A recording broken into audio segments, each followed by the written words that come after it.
একটু বলতে পারেন? বাবা একটু ঠান্ডা এইসব বিষয়ে আলোচনা করবো বলেই না ওকে এখানে ডেকে পাঠিয়েছি। দেখো, এই ধরনের ঘটনা এর আগে এলাকায় কখনোই ঘটেনি, তাই পুরো এলাকায় একটা আতঙ্ক ছড়িয়ে পড়েছে। আচ্ছা রজত, আমাকে একটা কথা বলো তো, বডিটাকে কি কোনোভাবে আইডেন্টিফাই করা গেছে? না, আমাদের বয়সী একটা নেই, এলাকার নেই, কেউ চিনতেও পারে না।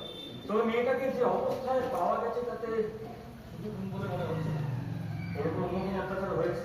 তার মানে তুমি স্পটে গিয়েছো? হ্যাঁ, আমি আমার পত্রিকার নিউজের জন্য ওখানে গেছি। সেখান থেকে যেহেতু ফোন পেয়ে তো আমি এখানে চলে এলাম।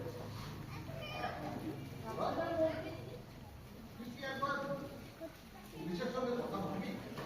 হ্যাঁ, সে তোমার কথা বলতেই হবে, যেহেতু নিউজটা আমি করি। তবে এই কেসের যে আইও মিস্টার পাল খুব টেকিয়াল হয়ে তোরা সাংবাদিক, তোদের সঙ্গে কি দিয়ে এগুলি করতে রে?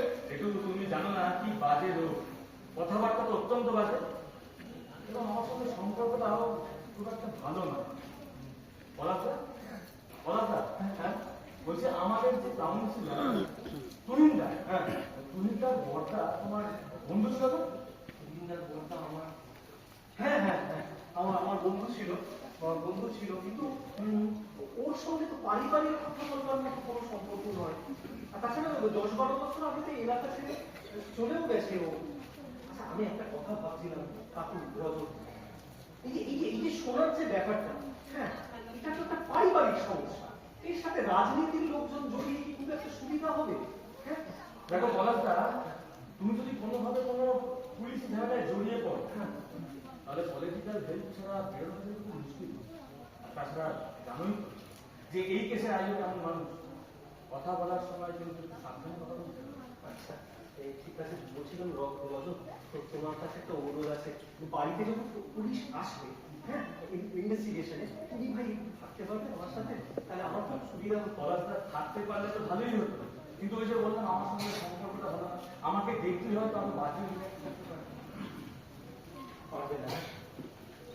আচ্ছা কাকু, এই পরিস্থিতিতে আমি বা আমাদের পরিবারে কি করবে বলুন তো?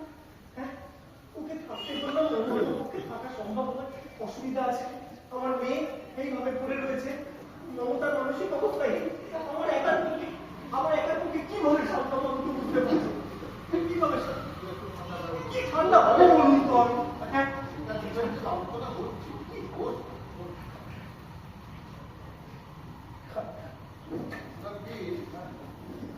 একবার কাউন্সিলরের সঙ্গে কথা বলে দেখি।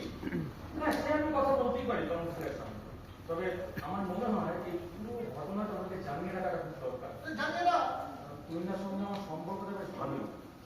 আর পলাশদা, ও পলাশদা, তোমার কি মত? আমার মত না ভাই, আমার কোনো মত নেই। আমি কি করব, কার কাছ থেকে এই সমস্যা থেকে নিস্তার পাবো, কিভাবে পাবো, কিচ্ছু। আচ্ছা রজত, তুমি তো রিপোর্ট, তুমি বলে কি এই কেসটা দেখবে, তুমি আমাকে একটা অনুরোধ রাখো না, হাত জোর করে না হয় বলছি, তোমার যা মনে হয়, যাকে মনে হয়, যেভাবে হোক তুমি সেটা করো। আমি কিচ্ছু একটা ভয় পাচ্ছি।